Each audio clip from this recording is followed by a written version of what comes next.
गरियाबंद जिले के तहसील मुख्यालय मैनपुर से लगभग 39 किलोमीटर दूर कुल्हाड़ी घाट के बीहड़ जंगल और पहाड़ी के ऊपर सुरक्षा बल और नक्सलियों के बीच 2 दिन तक चले मुठभेड़ में 10 खूंखार नक्सलियों को पुलिस ने मौके पर ढेर करने में बड़ी सफलता प्राप्त की है।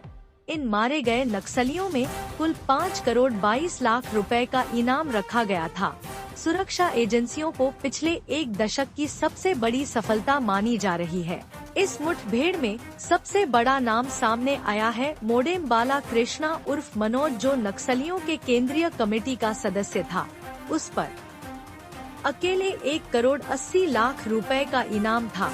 वहीं प्रमोद उर्फ पांडु, जो ओडिशा राज्य कमेटी के सदस्य थे, इनके ऊपर 1 करोड़ 20 लाख का इनाम था।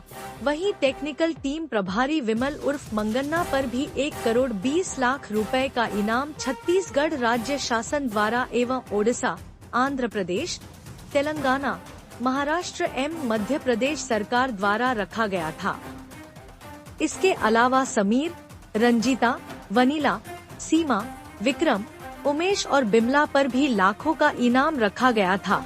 ऐसे खूंखार नक्सलियों को हमारे सुरक्षा बलों ने बहादुरी पूर्वक मौके पर ही ढेर करने में सफलता प्राप्त की है। जानकारी के अनुसार गुरुवार सुबह से शुरू हुए मुठभेड़ लगातार जारी रहा, जो रात भर और दूसरे दिन शुक्रवार को दोपहर तक चलता रहा। गोलियों की आवाज गांव तक गूंज रही थी और आसपास छोटे छोटे पारा टोला में निवास करने वाले लोगों में भारी दहशत और डर देखने को मिला।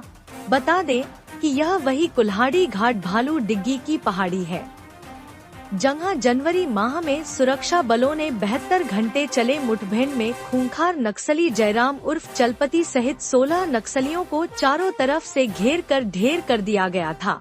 महज 9 माह के भीतर एक बार फिर नक्सलियों ने इसी पहाड़ी इलाके को सुरक्षित मानकर अपना ठिकाना बना लिया था, लेकिन पुलिस बल ने इस बार फिर एक बड़ी सफलता प्राप्त की है।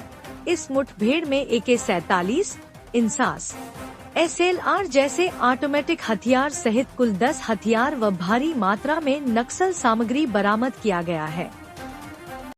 छत्तीसगढ़ में माओवादियों के खिलाफ एक व्यापक कार्य योजना बनाकर कार्य किया जा रहा है और जिसके तहत वर्ष 2024-25 में छत्तीसगढ़ में माओवादियों के अभियानों में सुरक्षा बलों को अभूतपूर्व सफलताएं हासिल हुई हैं और जिसमें अब तक महासचिव कई माओवादी के हैं, जो एक प्रतिबंधित संगठन है, उसके महासचिव के साथ साथ 3 CCM मारे गए। इसके अलावा 465 कैडर टोटल कुल अभी तक मारे गए हैं। ये सुरक्षा बलों के लिए बहुत बड़ी उपलब्धि है और जो एक संकल्प है कि छत्तीसगढ़ को नक्सल समस्या से मुक्त करने का, और इसके लिए यहाँ पे छत्तीसगढ़ की पुलिस और साथ में जो CAPF हैं, CRPF, ITBP, BSF सभी कंधे से कंधे मिलाकर काम कर रहे हैं और इस संकल्प को हम लोग पूरा करने में निश्चित तौर पे सफल होंगे।